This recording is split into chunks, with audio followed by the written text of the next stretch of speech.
the past by some of the coaches and players, but we got one special presentation that even Ed Dugas didn't arrange. Mac Price, you want to come on up? Ed Dugas, would you please step forward?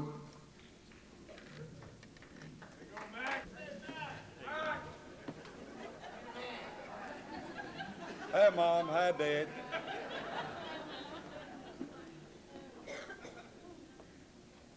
How you doing, Mac? Dr. Dugas. You know, we started getting these every day. I'd fire up the computer, and we were getting all of these emails, and everything was going on. And as this reunion came together, some people, and I got some emails that, said there ought to be something, that we can do for Ed. Whee! Wait till you open your computer up Monday morning. I don't know about you, but many of you played with Coach Shipley's teams. Many of you served with him. I had the real distinct pleasure of doing the play-by-play broadcast for 12 of his 16 years. And it was the most fun I ever had on radio.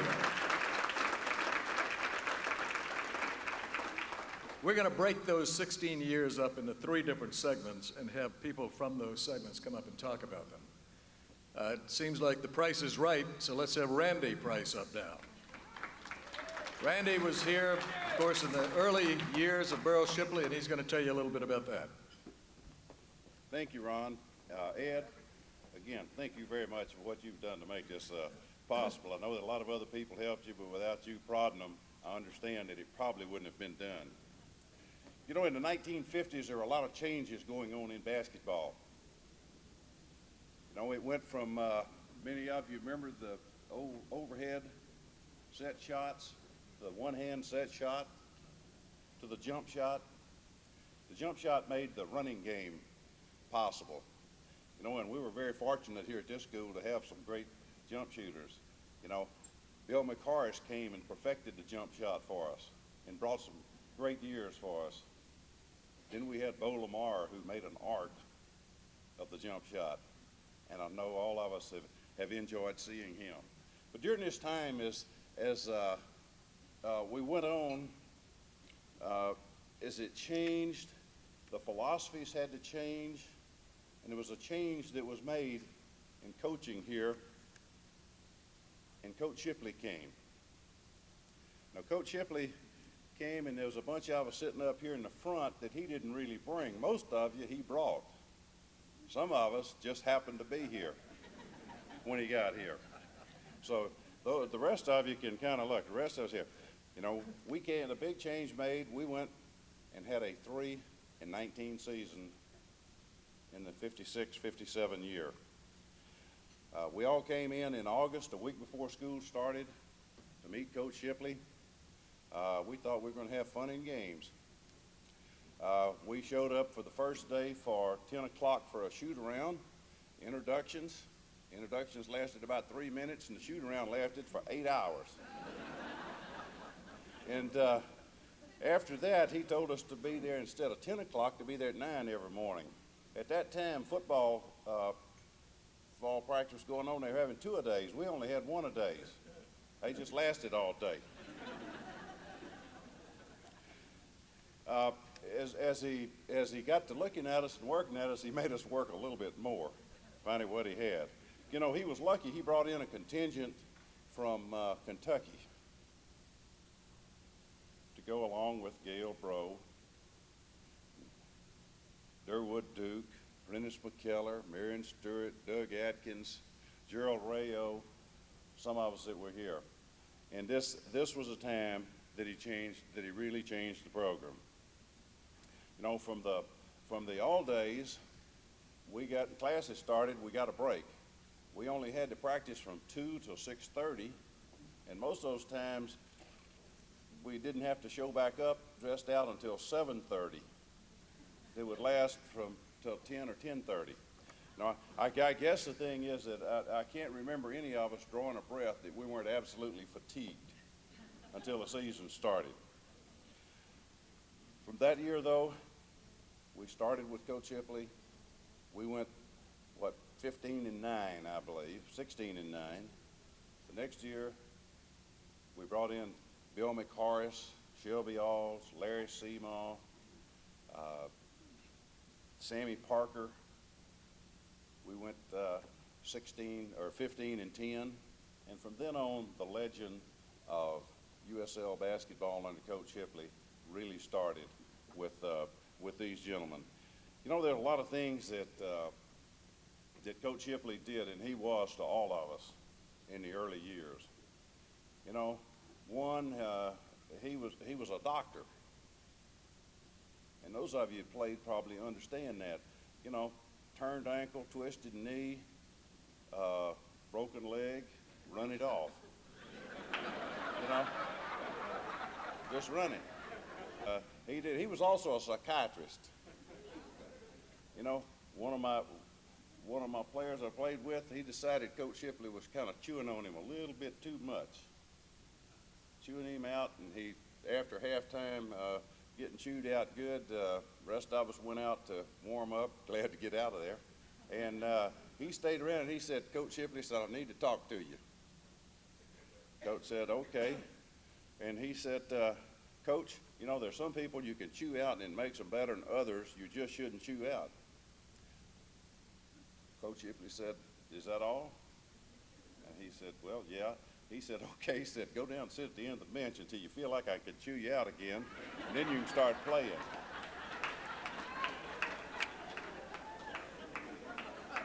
But, you know, we were led that first year by Prentice McKellar, is a senior, Durwood Duke, Gail Bro, and which was a great year, probably the greatest year of my life, and a real turn of what we did.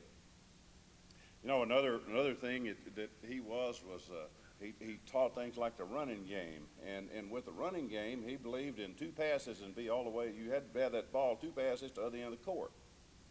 I became the first defensive specialist under Shipley. I would pass the ball out of bounds, pass it to Jackson Foy. He passed it to Bill McHorris, and before I got to half court, he'd already shot it, and they were coming back down to the other end. You know, I'd say I hold a record in games fouled out of, but I never had an offensive foul in 2 years. They never let me have the ball. Marion Stewart said that I could make a layup look exciting. I said, hell, if I ever made one, I was excited. Just didn't get to make very many. You know, Coach was also a motivator, and he motivated all of us in different ways. And I can only explain the way that he motivated me. After the first game, he got me, and we were in the gym and went in, dressed in, and just inside that door, I was afraid to go in there today. He grabbed me by the front of the jersey, and he got in my face, as only the red man can. And he said, son, if you don't have 4 fouls on you, you haven't helped this team at all. And I don't know if I helped him, but I fouled out the next 14 in a row.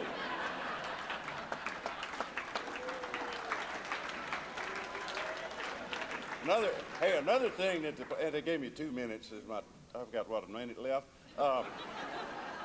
Hey, one other thing that I've heard this being talked about by a number of people. He brought another innovation to basketball in Louisiana, and I don't know whether he learned that in Tennessee, Mississippi, or where. Take the lick. Now, you know, if you don't understand what take the lick is, when a Yankees come driving on that go, you're supposed to stand there. You can't flinch. You can't frown. You just stand there. You know, and get run over, and the foul is always supposed to be on the other guy. You know, it didn't always work out that way. But Coach Shipley, I don't know, he used me as the demonstrator that first couple of years. Anytime it seemed like whoever wouldn't take the, he'd say, Randy, stand up there. And he said, now this is going to hurt me worse than it hurts you. You know, after 2 years of running over me, I just can't believe it hurt him worse than it did me. You know, seriously, the years we had were great. But one thing that I don't even know if Coach Shipley realizes, of the first 2 years, there were 21 players that I had the privilege of playing with. Of that 21 players, we got in touch with 19. Of that 19 players, we had one who became a medical doctor, one a dentist, 2 doctorates of education, 1 doctor of divinity. We had 2 attorneys, one who also had a CPA degree. The other who worked in the formation was general counsel for the Dallas Mavericks. We had 1 master of education. We had 6 engineers, 1 with a master's. We had 1 with an education degree whose life was cut short after only a year, and 2 old stockbrokers. That is 16 out of 19 with college degrees, and I think that's a real tribute to Coach Shipley. Thank you. Great job, great job. Then there were the mid-years, the years of, let's say, 61 to about 65. Representing the players from that group is our first All-American, as far as I can recall, Dean Church. I thought they said we had to be brief, but Randy must be a lot like his younger brother. Coach, I hate to tell you this, but you know, the guys that gave you trouble when they were in school, they're still giving you trouble. I was walking around last night listening to these stories, and Coach Dykes over there has got Jerry Flake cornered and said, you know, with a little coaching, we could have gone undefeated. Then Mac Price had a group cornered in over there that said he was telling them how Coach Shipley ruined his college career. Mac came here with a lot of anticipation and expectation, and for some reason, Coach Shipley would get on him all the time, yell at him from start to finish. And one day they're walking off the court, and Coach calls him over and he said, Mac, if you really want to make it in this world, you better try and emulate me. The more you're like me, the better you're going to be. So Mac said, okay, Coach, I'll do that. And Mac got his shower, got dressed, and went and bought a carton of Winston's and a bottle of Jack Daniels. That was the end of his career.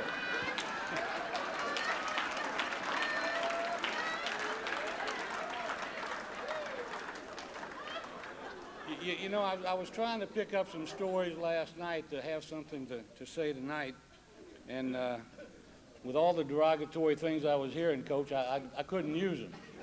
So I asked Dolores if she and the girls could maybe get together and give me a list of, you know, some good things to say about you, and this is the list they gave me. But seriously, I was there during, I guess, the middle term of Coach Shipley's era, and started off, we had a team in 1960 with a very veteran team, had 4 seniors and a junior that started, and at some point during the year we were rated in the top 10 in the country in small college, and I believe that's the first time he had a rated team up there. One of the biggest things that happened during that era, as I recall, is I'm losing my place here. When we, at the end of the 1965 season, we had qualified to go to the NAIA National Tournament in Kansas City, and everyone was really excited. We'd never been to a national tournament before, so we were all set to go until the school told us that we couldn't participate because we'd be playing against black players. And after about 2 or 3 days of uncertainty and a midnight march on President Fletcher's house, we finally got the approval to go, and as far as I know, that was the start of the downfall of the race barrier here at USL.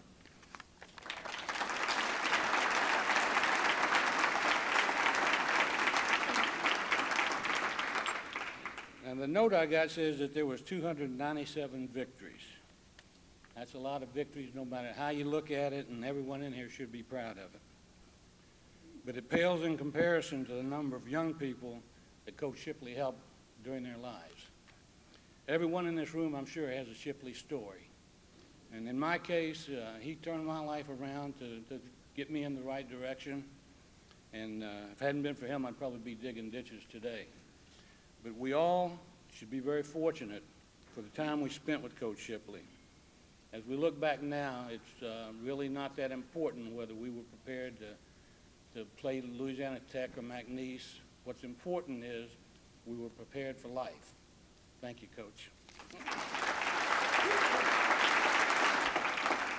I started the broadcast of the play-by-play in 1961, and I really didn't know Beryl very well. I'd just come with KPEL radio station in August of that year. And I met him and I interviewed him, and of course he was very nice to me, and he spoke very softly and seemed like a really nice guy. At that time, we only had one table on the side of Blackham Coliseum's floor. That was the scorer's table, and they put our broadcast position right next to the home bench. And of course, Beryl sat like this far from our broadcast position. We had a microphone here, and we used another microphone out here for crowd mic. And about midway through the first half, as they always did, the referees made a few bad calls. And Shipley protested, and they slapped a technical foul on him. Well, he whipped off that checkered jacket that he was wearing, and he said, "Let me tell you one thing." And he threw it, and it came right over my head. The tape of that broadcast went, "Well, there's a technical foul on Coach." I had Bob Henderson move me to the other end from that point on. Then all I had to compete with was the visiting coach, who didn't say a heck of a lot at Blackham Coliseum because the football team was sitting right behind him, as you recall. The assistant coach during this period, this mid-career period, was Tom Caldwell, and he was due to be here tonight, but he had an illness in his family and couldn't make it. He sent a letter for us to read to you and to Beryl Shipley, and this is another guy that helped with a lot of scouting and as an assistant coach, Rock Roy. Thank you, Ron. I want you to know, by the way, that I was given the key to the city in Beaumont. Unfortunately, it wasn't the key that I needed.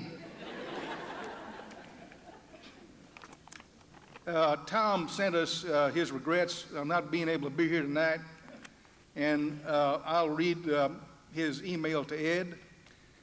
Dear Ed, I regret to inform you that my wife and I will not be able to attend Coach Shipley's reunion. In the past few days, my oldest son's wife underwent serious emergency surgery, and we feel compelled to stay close and available in their time of need.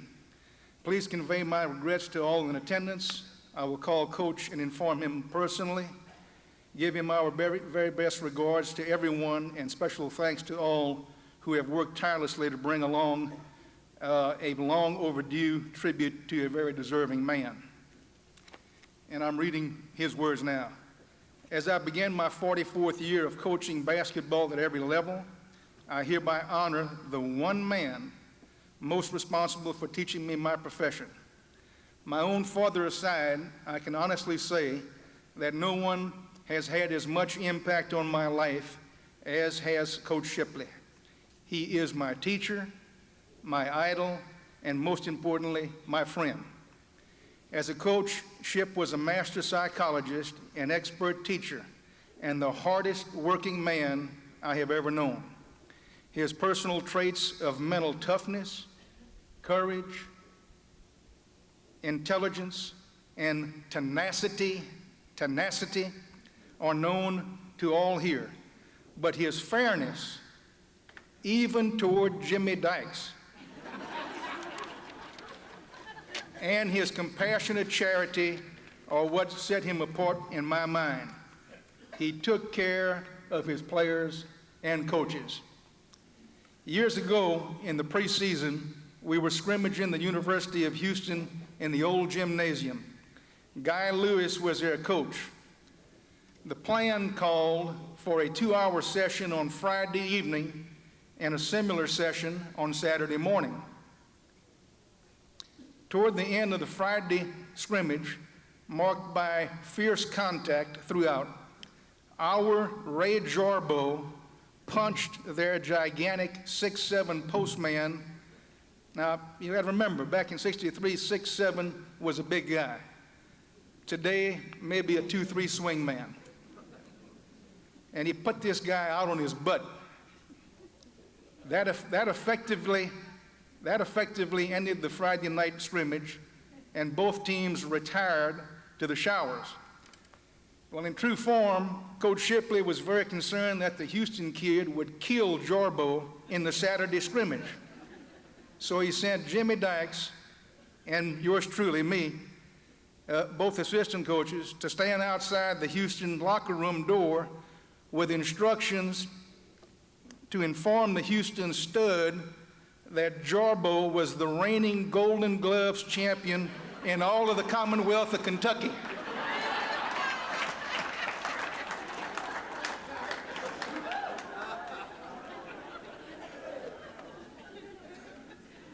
At the Saturday scrimmage, that big horse from Houston never left the barn and did not ever get within 5 feet of Jorbo for the rest of that day. Coach Shipley had taken care of Jorbo, and Ray didn't even know it. And from that day forward, Ray Jorbo was our enforcer. And that is what really Beryl Shipley is all about. Under all the demands and grinding, tough practices, his number one concern was always for his players and his coaches. I was 26 years old when I went to work with Ship. We had 2 young children and were not making a lot of money, but neither was Ship. But Shipley and Dolores would always go out of their way and well beyond the norm to make sure we had what we needed. Everything from borrowing their lawnmower, using the basketball car, to eating at their home once a week. They are sharing people who live what they preach. I am truly sorry that we cannot be with all of you to participate in this long-delayed tribute to Ship and Dolores. Everyone in this room will be honoring not only one of the great basketball coaches of his time, but something more important, a great and deserving human being, Tom Caldwell. I have only one word to add to that: ditto. I'd like to call upon someone who was not a player, but was very influential here. He is a former vice president at the university. He was president of the University of Louisiana System, and he is now the executive director of the Pat Taylor Fund. Dr. Jim Kaye. Thank you, Ron. It's so good to be here today. It brings back memory of the past. I remember when I was a student at the University of Southwestern Louisiana. It was called SLI then in 1960. And we had an intramural basketball game. It was illegal for competition between the races. But somehow we registered our team, and we played basketball. And I looked up in the stands, there was Coach Shipley. And I said, the coach watching this intramural basketball game? And I think he realized then that the game of basketball was changing. We beat 2 teams, and then intramural basketball was eliminated. And it was very easy. We weren't very good,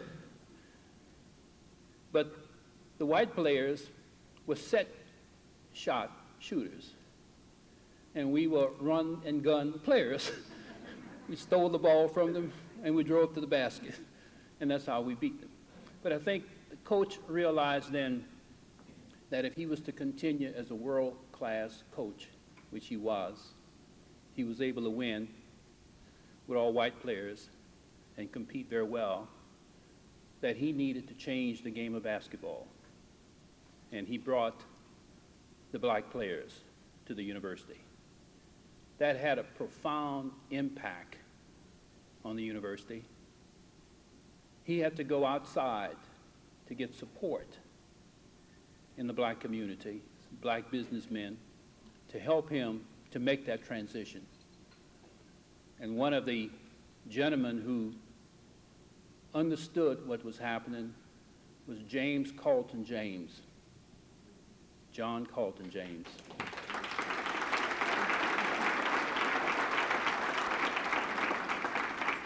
He is deceased, but his wife is here tonight, Mrs. James. Will you stand?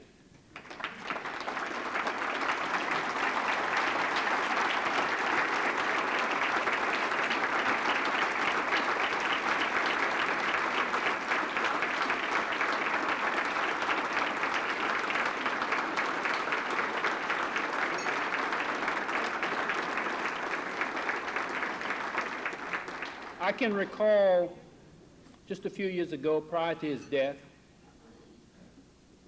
Mr. James said, "You know, I don't understand it. I don't think the people understand. I hear all these people talking about taking credit for a smooth integration at the university. But there's one guy who never mentioned the word race, who never did anything because of race. He did it because he wanted to be the best coach in America, and he wanted to coach the best players in America. And he said, that guy did more for desegregation than anybody in Lafayette. And he is not given the credit, and that's not fair. Coach, we appreciate what you have done. Just imagine if the university had the proper infrastructure to allow that transition to take place, to allow for the support services that was needed when Coach Shipley made that decision. Just think, in the prime of his life, what kind of program he could have developed at the university. He was able to recruit the very best talent in this country, and he didn't do it because of race. He did it because he wanted to coach the best, and he brought him here. But the university was not prepared for that transition. He was ahead of his times. It was unfashionable to see 3 or 4 black basketball players on the team in the South. Today, it's very common to see 5 and the whole team all black. But the coach was ahead of his time, and he wanted to establish a program here, second to none, and almost got there with a shoestring budget and no infrastructure. What if? Coach, if we could turn back times, you would stand as one of America's greatest coach, and we appreciate what you have done for race relations with never, ever mentioning the word race. We wish you a long life, and I'd like to leave you with this thought by one of America's greatest writers. To leave the world a bit better, be it by a healthy child or a garden patch, to know that but one life has breathed easier because you have lived. This is to have succeeded. And when the twilight comes for all of us, if we can only measure our own lives by what we leave behind,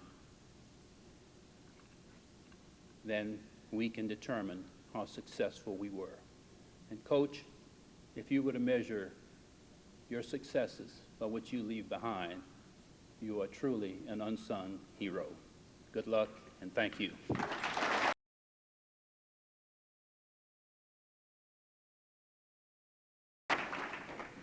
I'm just sorry that Marvin Winkler and Leslie Scott and Elvin Ivory were unable to make the trip here for this reunion because they were the trailblazers at that point. I understand Elvin Ivory is a TV producer in Hollywood. I couldn't wait to meet him again. But we do have one person that lit up the skies in the basketball world to talk about some of those years from '69 on. That is Dwight Bo Pete Lamar. Well, we're going to talk about change. And when I got here, things certainly did change. We went from you had great basketball tradition, and then here come the hip-hop generation.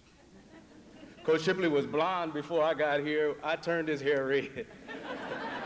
And I want to let Coach Cox know, too, and Coach Shipley, that I got to confess that at least 3 times when you came and checked for curfew, I did leave after you left. But it was only 3 times. Peyton was with me. I got to tell this story. I have to tell this story because it's really a funny story. And one of those times that we left, I had to coach Peyton. I said, come on, Peyton, man, he's not coming back. I said, they're not even coming because it's late. I said, let's go get us something to eat and go look around. And Peyton said, no, man, he's coming. I said, come on, Peyton. So anyway, to make a long story short, we get halfway from Stokes Dormitory all the way to the old athletic office by McNaspy Stadium, and a car turns the corner. And I said, Peyton, that's Coach Cox. So we take off running, and we lived on the 2nd floor of Stokes Dormitory. And it was so close that we had to scoot on the floor because if we stood up, Coach Cox could see us from the parking lot.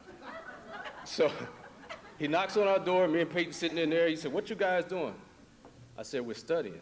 He said, and we were sweating real hard. He said, well, y'all take a break because y'all studying too hard.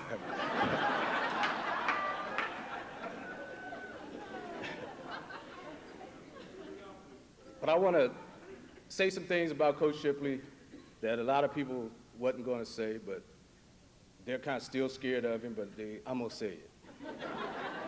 He wasn't all that nice.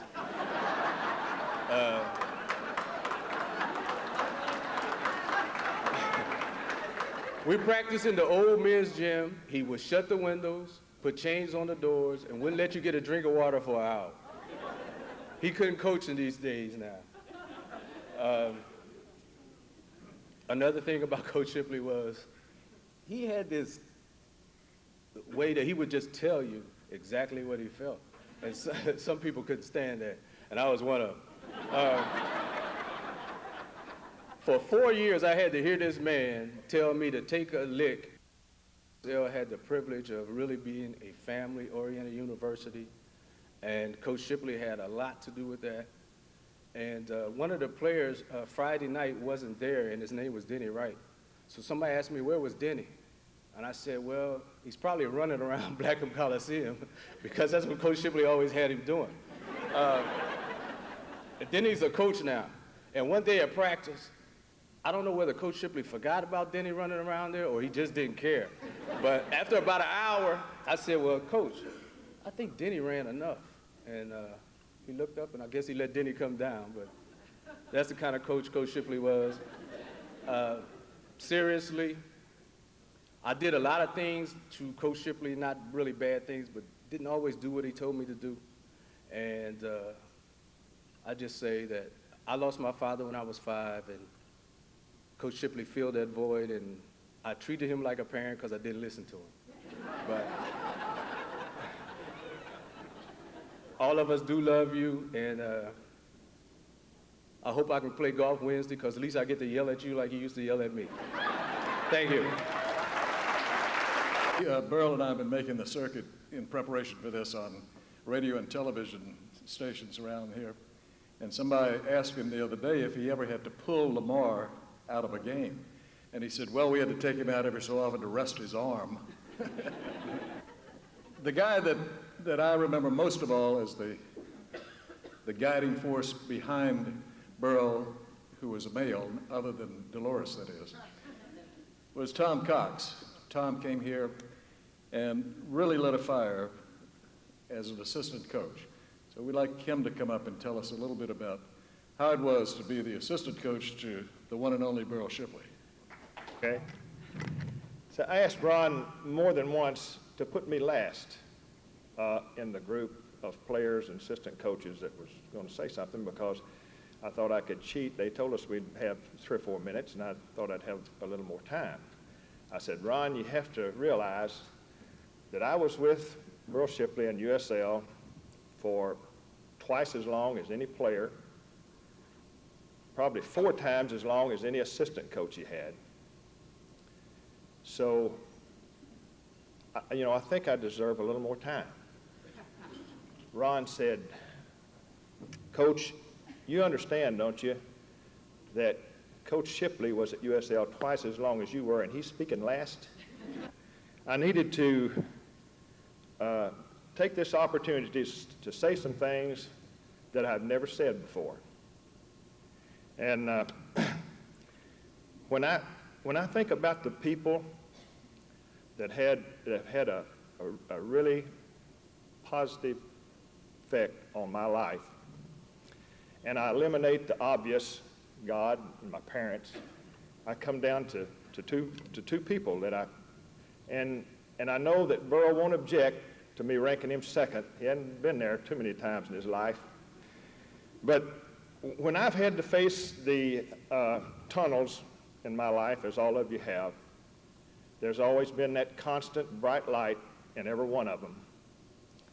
And I have to rank her first. That's Miss Judy. Please stand.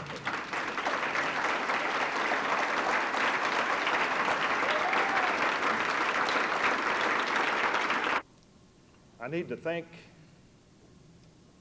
Coach Shipley for choosing me in 1965 to help him fulfill his dreams and goals in basketball. I have to thank him for making me a better coach when I thought I already knew everything there was to know about the game.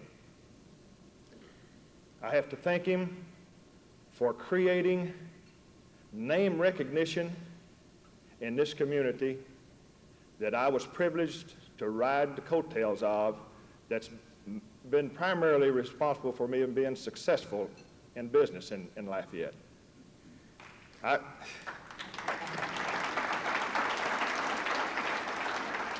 Before I get too choked up, I better get back to the table. So get back to Grandpa, and that Judy and I got to watch that kid this past year hit a Grand Slam homer in the Little League state playoffs in Mississippi. About 2 or 3 weeks ago, we got to watch him catch the winning touchdown pass in his first football game. And that's another thing that I have to indirectly thank Coach Shipley for, because if he hadn't brought me down here, we wouldn't have known Kay, we wouldn't have known Betsy, we wouldn't have had those 5 grandchildren. I wouldn't have got to see that home run. And so indirectly, he's been responsible for a lot of that too. And I'm going to take this opportunity, in case it isn't done later, to say one thing real quick about one of the greatest SIDs that's ever been in the history of sports, Bob Henderson, who's deceased now. His wife is here, Judy Henderson. Judy, would you stand?